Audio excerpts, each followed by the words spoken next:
Bonjour à tous.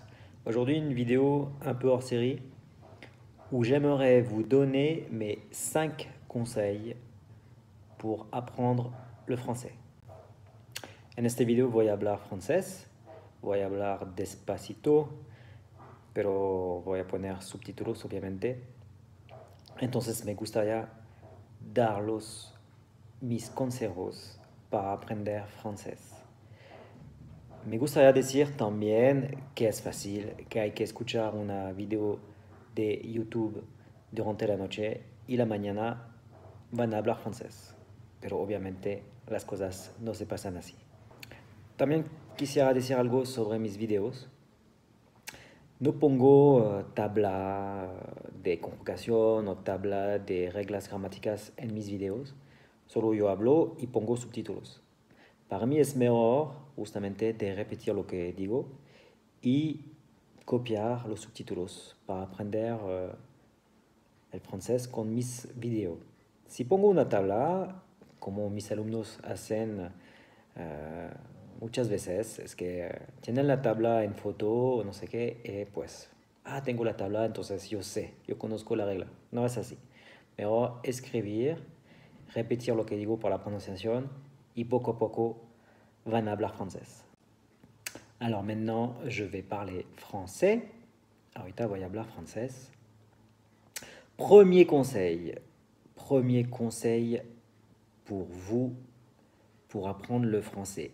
N'ayez pas peur de faire des erreurs. C'est le conseil le plus important, presque, de cette vidéo. N'ayez pas peur de faire des erreurs. Je fais des erreurs quand je parle espagnol, mais je parle espagnol. Si vous cherchez la phrase parfaite, vous ne parlerez que très rarement. La conjugaison, la grammaire, les exceptions, c'est important quand votre niveau augmente, évidemment, ou quand vous passez un examen. Mais n'oubliez pas que l'essentiel, c'est de communiquer.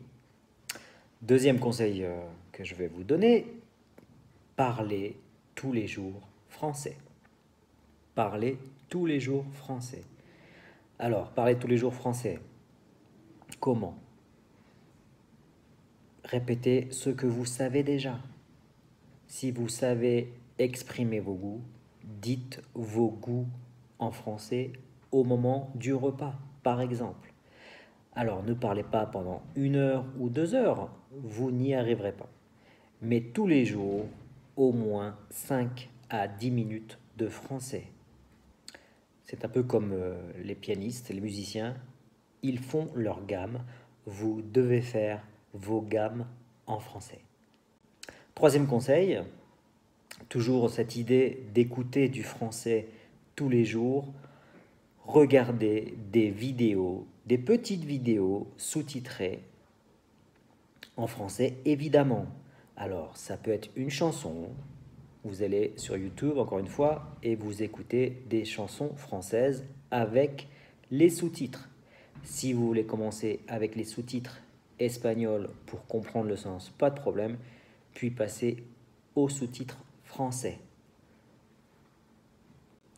Vous pouvez également aller sur des sites. Je vais citer un site qui est très connu. C'est pas de la publicité, c'est juste que c'est un site très connu. C'est tv5monde.com. Il y a une rubrique Apprendre le français et vous avez des vidéos sous-titrées. En fait, il y a même 2 rubriques Apprendre le français et Enseigner le français. Vous pouvez également aller dans la rubrique Enseigner le français. C'est très bien fait. Vous choisissez la vidéo en fonction de votre niveau, du A1 débutant jusqu'au B2 pour les plus confirmés. Quatrième conseil, soyez patient et ne désespérez pas.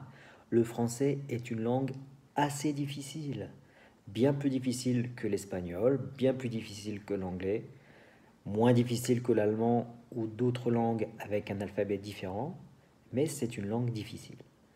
Les débuts peuvent sembler vraiment très difficiles avec les règles de prononciation, les exceptions, la grammaire, etc.